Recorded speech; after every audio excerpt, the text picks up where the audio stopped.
Hey, welcome to the podcast. This is part three of my interview with my very good friend Josh Burnett, who has become a better friend because he's making my life so much easier.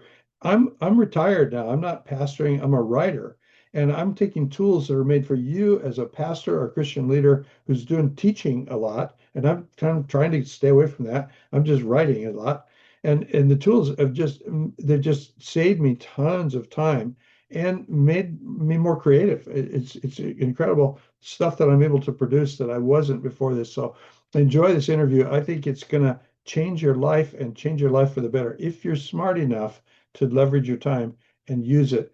This is another AI tool that this one happens to be designed for pastors and Christian leaders. It's amazing blessing to me. When you first jump into Church.tech, there's a 14-day trial, so you can try it for free.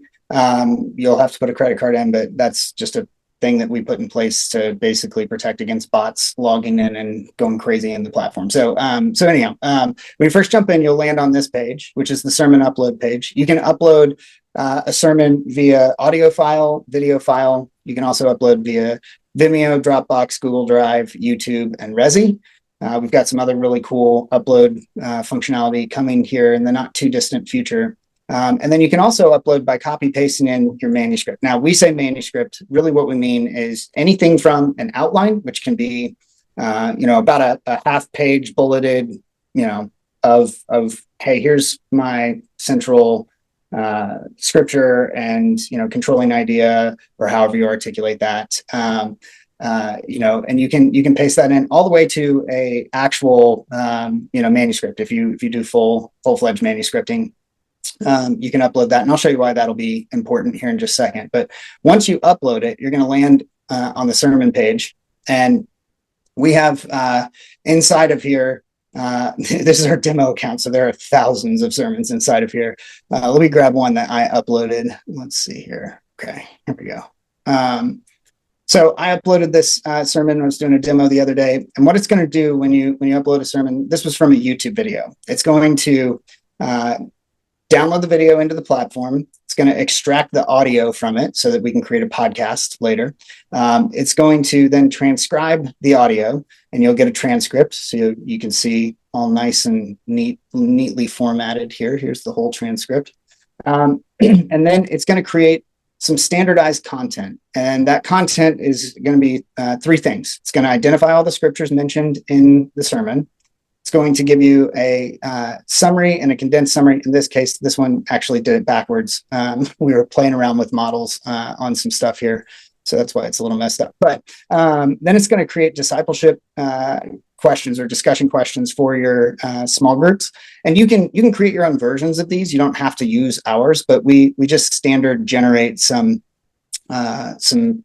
discipleship questions that are oriented in the way that I did it at Revolution, which is to ask a question about what was said about Scripture, and then to ask an application question. And then in the middle here, we give a little bit of context for the small group leader who maybe hasn't heard the sermon yet or didn't listen as well as we would hope they they have.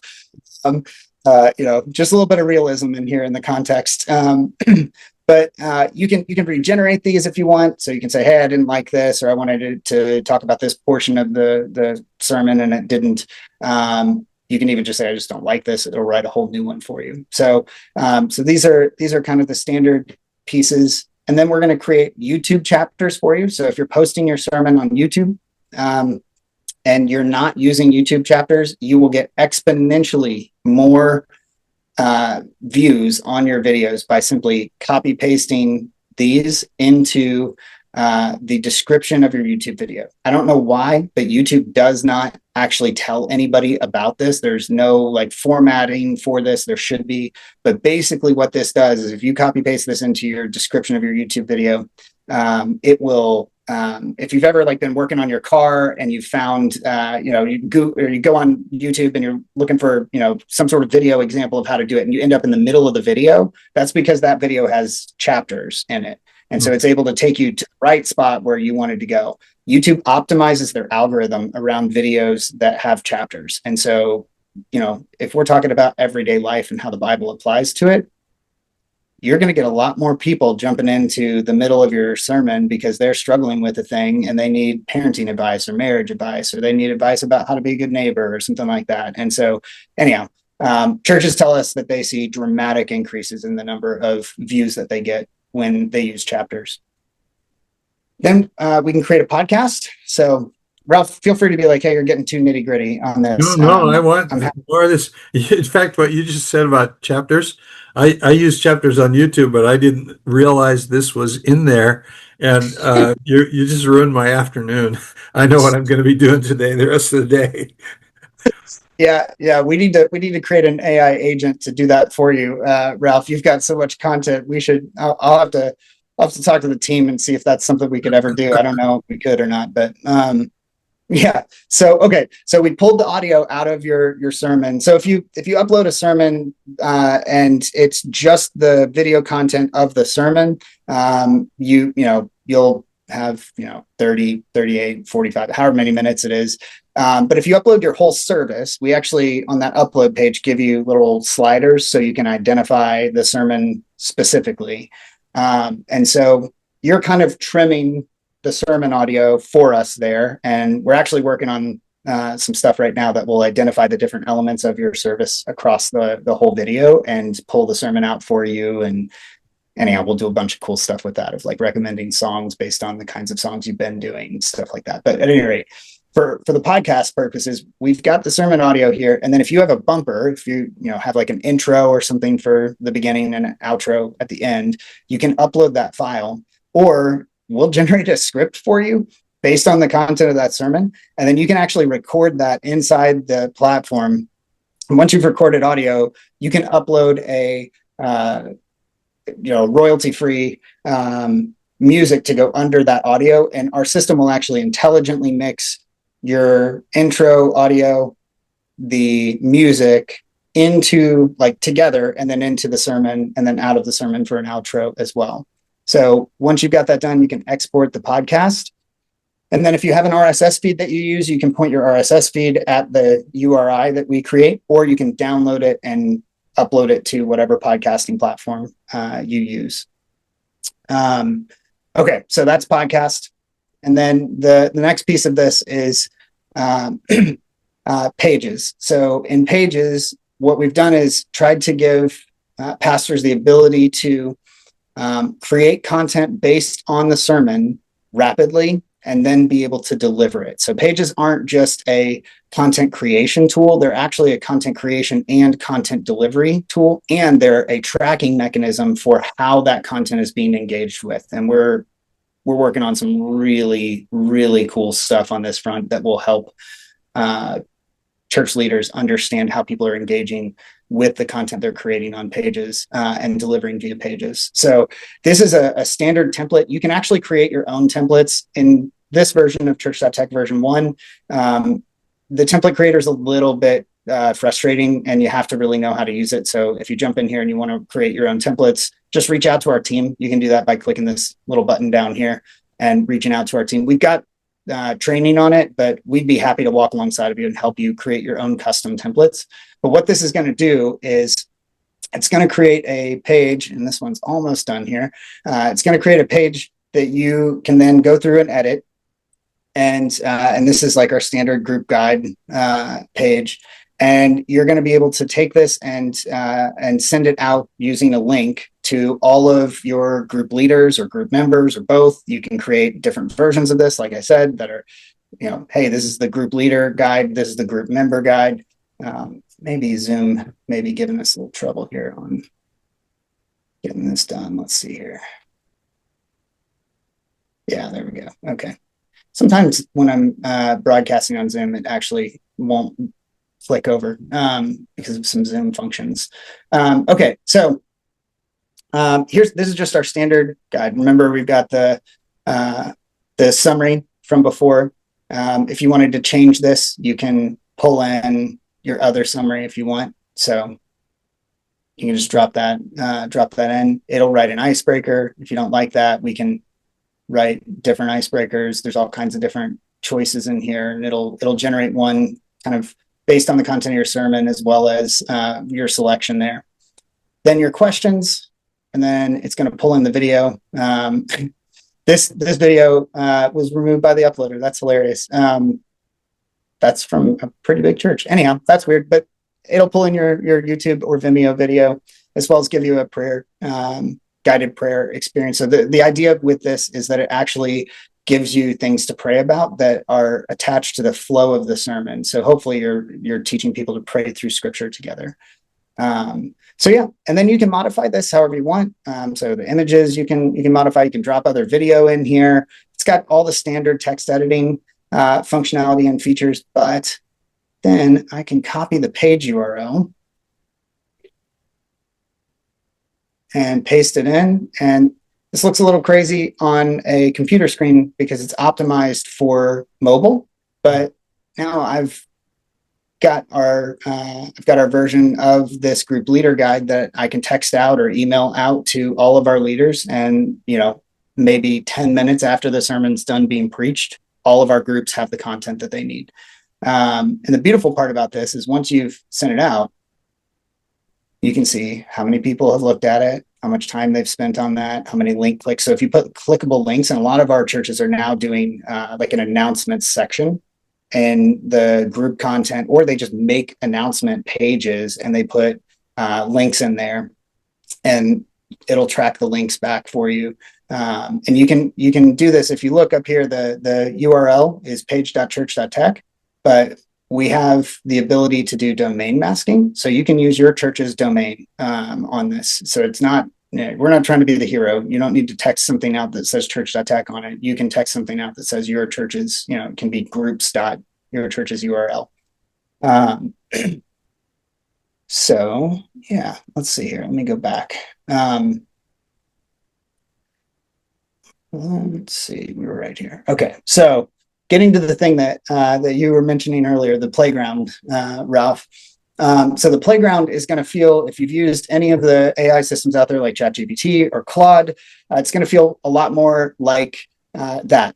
But the difference here is you're using the context of whatever you've uploaded, your sermon or your outline, and you can take it and you can use it to enhance your outline. You can take your practice sermon. Like every time I preach now, I record myself practicing because I don't manuscript. And so I will, I'll take, my outline and I'll preach. I'll just use a voice memo and I'll record it and I'll upload it to the platform. And then I'll come to the playground and I can refine, my sermon from there. We also have, so I can prompt it however I want. So if I wanted to say, what are the things that, are going to, help me find an illustration, or what are the ways that this sermon will miss my audience, and here's my audience, that type of thing. And I can prompt it however I want. We also have these saved prompts. So these are prompts that we've kind of put our expertise into creating. And one of my favorite things to show off on this is the children's ministry creation tool. Were you going to say something, Ralph? No. Oh, okay. Yeah. So now I'm taking this sermon and I'm translating it into children's ministry curriculum. So the cool thing about this is it's not just translating it at like a third grade level or something like that. It is actually going through and formatting it into a children's ministry curriculum flow. And the beautiful thing is you can do this with an outline. So even if you just have an outline that you're like, yep, this is the text, here are the points that I'm making, here's a little bit of context, it can take that and actually go through and create children's ministry curriculum for you. Everything from an intro and welcome all the way down to take home content and everything. So once you're done with that, you can click, there's a button down here, and this one kind of cut off. I think we're having a little bit of an issue with one of our providers right now. But I can create a page out of this and it'll pull all this over onto a page. And let me show you another. I think we already made kids content on this. Yeah. Okay.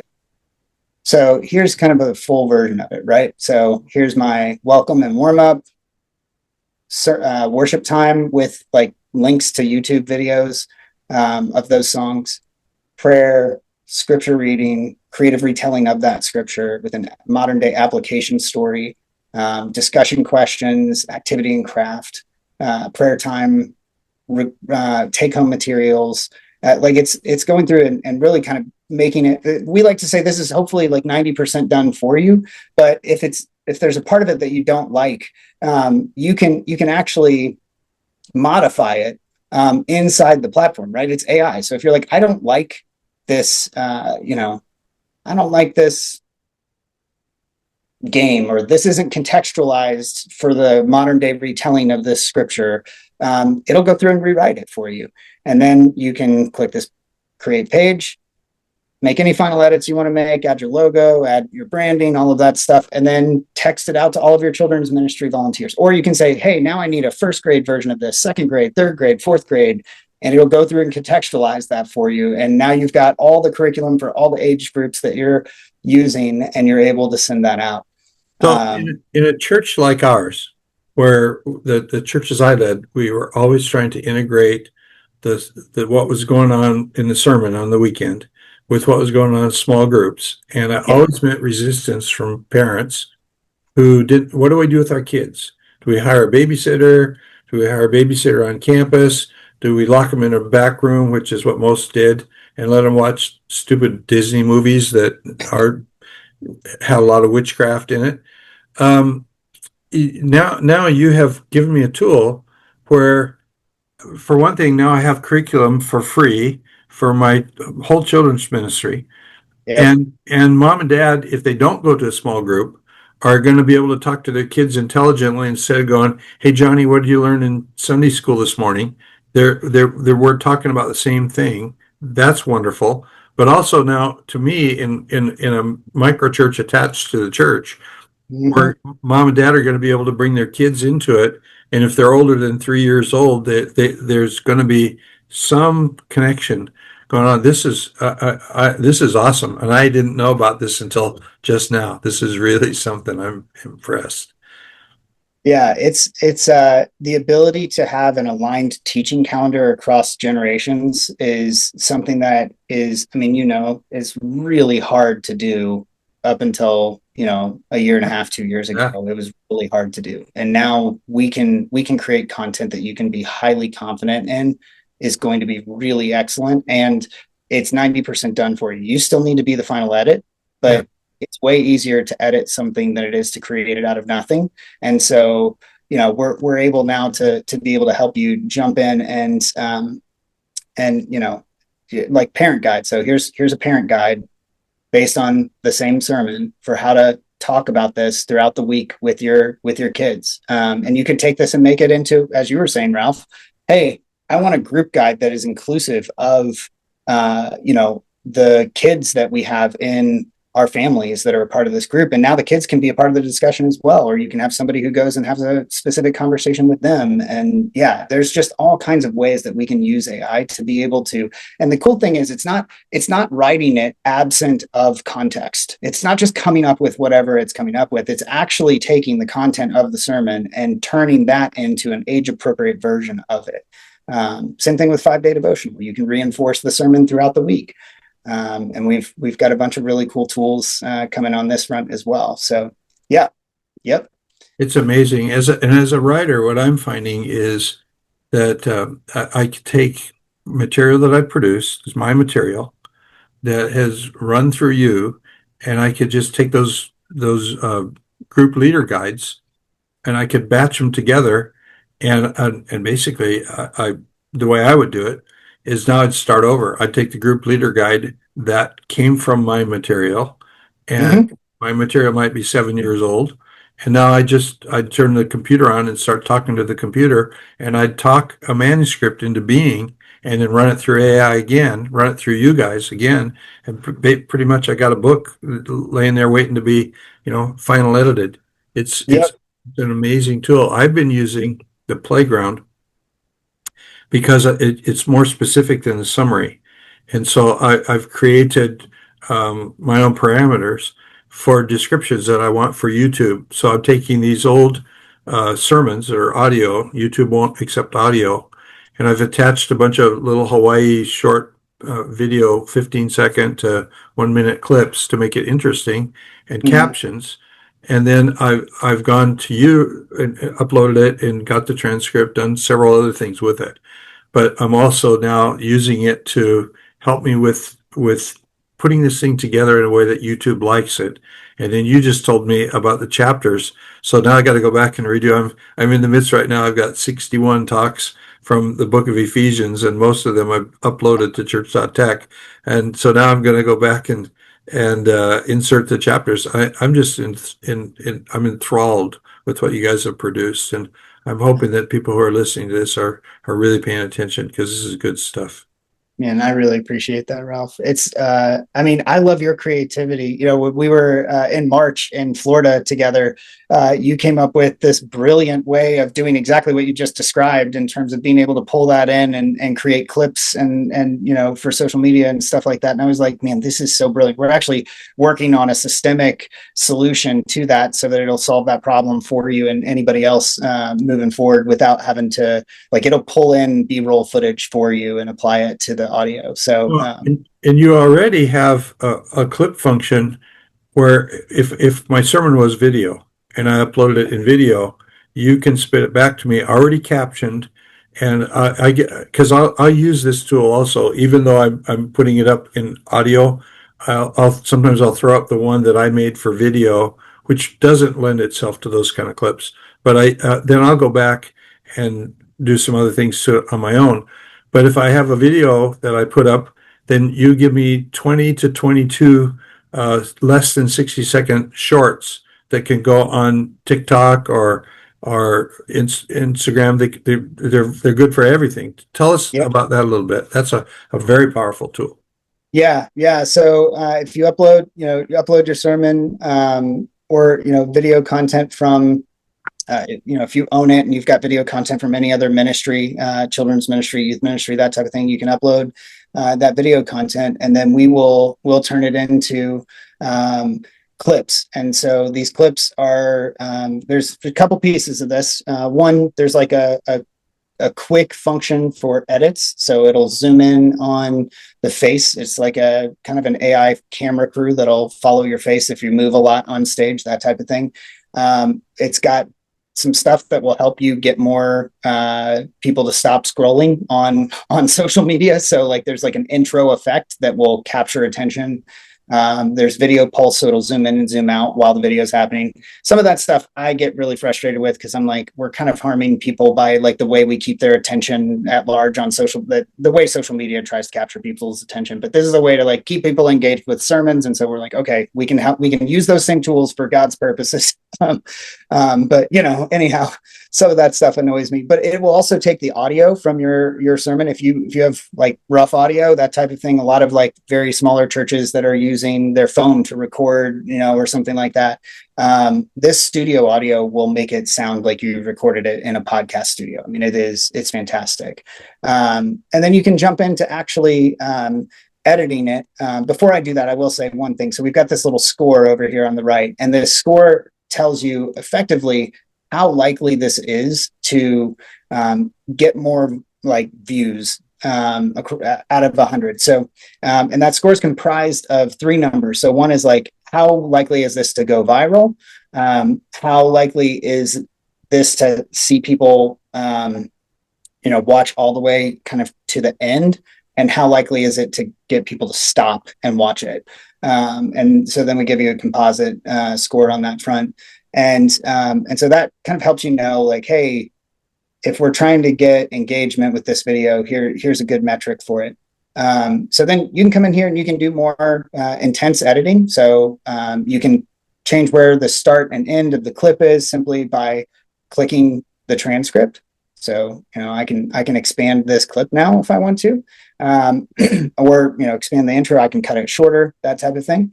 I can translate this into a different language if I want to. So if you want to create multiple versions of the same clip, you have a multi-ethnic church or multilingual church, you can do that as well. You can go in and do all kinds of different, like you can add in B-roll footage.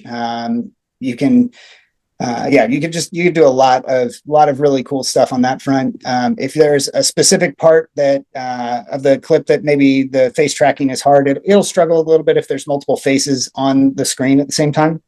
But you can come in here and really control that in a fine-tuned way very, very well. Like, this is the best version of that on the market today, as far as we understand it. And then you can change the captions, you can change animation for the captions, and you can also create your own templated version of clips so it just looks the same way every time, which is really helpful. You can add soundtracks into it, you can use sound effects and stuff like that. And then the thing that I love the most about this is, when we first started doing this, the thing that was lacking was the ability to actually post this to social media in any kind of systemic way. And so we now have that capability. So when you click export, you can post this to social media. You can certainly download it, and if you already have a method for posting to social, you can use that. But we now have the ability to post to Instagram, YouTube, TikTok, LinkedIn, and Facebook. Now, the cool thing about this is it's going to be tempting to be like, yeah, okay, like, just post the same thing on all of these platforms. Well, the captions that you put on these different platforms really do matter in terms of optimizing how many people actually see them. And so we can write your captions for you. You can choose kind of the tone, but these are ministry aligned prompts that are going to take the context of the clip and the sermon and write, let's say, a challenging caption, and this is optimized for views on Instagram. And if you come down here to YouTube, you can say, hey, write a challenging YouTube caption, and it's going to be a little bit different. It's going to optimize it for YouTube's SEO engine, or not SEO, but YouTube's algorithm for getting views. So and then you can schedule it. So you just click schedule. We're going to give you recommended times for each platform. Those will be different for each platform. And then you can choose when you want it to be posted. You can edit the post, obviously, if you want to, over here, the description. And then you just connect all your accounts the first time you jump in to do this. And it's really simple and easy to now have a very sophisticated social media presence with very little effort comparative to doing this on your own. And again, what you've done is you've given back time to a pastor. You've given our lives back. And at the same time, we're able to keep up with the best and the brightest of what's going on out there, even if you're in a church of 50 people, especially if you're a bivocational pastor in a small church. These tools are magnificent. Yeah, it's one of those things where, as much as we probably wish that social media wasn't the front door of our churches, it really is. People are going to go online, they're going to watch your sermon, they're going to engage with your social before they show up on a Sunday or whenever you meet. And this is a way to truly be able to engage more people more effectively. And we're evolving this as well to manage more than just clips. So we've got let's see here, YouTube, or not YouTube, Zoom kind of messes with this as well, because it thinks that it's sensitive content, and so it won't sometimes show. Anyhow. So the first part of that is generating kind of images that have text on them from the sermon content, but we'll eventually roll this into a full-scale social media solution for every aspect of your church's social media. Now, one of the things about the transformation that has happened is that by putting your stuff out on social media, there's a filtering process that goes on. Some people aren't going to come to your church who shouldn't, who would be a waste of your time and a waste of their time. And we've always felt like, I use my book, Let Go of the Ring, as a tool. We'd give it to people who are new in the church. And I'd point them to the funny pictures from when we were back in the hippie days. And that'd get them in the book, but then they'd either decide they liked us and they wanted to join the mission, or they thought we were, in most cases, if they didn't come back, it was because they thought we were too missional and they wanted to be entertained, and we weren't into doing that. And so I think that as much as everybody decries social media, I think that there's some real power there. One of the things is that people can stalk you before they come. and then they can decide not to come, and you're not going to get in a fight 6 months later with somebody over something wrong. The other thing that, and this doesn't so much apply to our discussion, but I know a lady who's pastoring 11,000 people on TikTok, and she meets with them for an hour a day, 5 days a week, and she meets an hour and a half on Thursday nights, and she will apologize to you and say, "Oh, there's 11,000 subscribers, but there's never more than 2,000 at one time." And it's like, what? 2,000 and you're Yeah, apologizing. it's amazing. Yeah, yeah. So I know another guy that I'm coaching that is a pastor in Florida, and African American guy, and he's just now hit his 10 millionth download or whatever, I guess, view on YouTube. YouTube is mammoth, and to be able to expand the footprint of a church, back around the turn of the century, around the year 2000, we decided that we were going to do an online service, and this is before Zoom. It's before people had smartphones. It's 4 years before the advent of the smartphone. So we had this 4 camera set up. We had a room with people running a switcher live, but then we had a bank of telephones so people could call in, so it could become interactive. We had to do all of that to create what's available. I mean, if you're in a church of 50 people and all you got is an iPhone sitting there, and now you have come along to enhance it in this way, I think it's beautiful. And I've always been one to love technology, and sometimes as I got older, one of the frustrations that I had was I'd come into staff meeting with ideas, and the young guys would shoot them down, and it was more out of fear.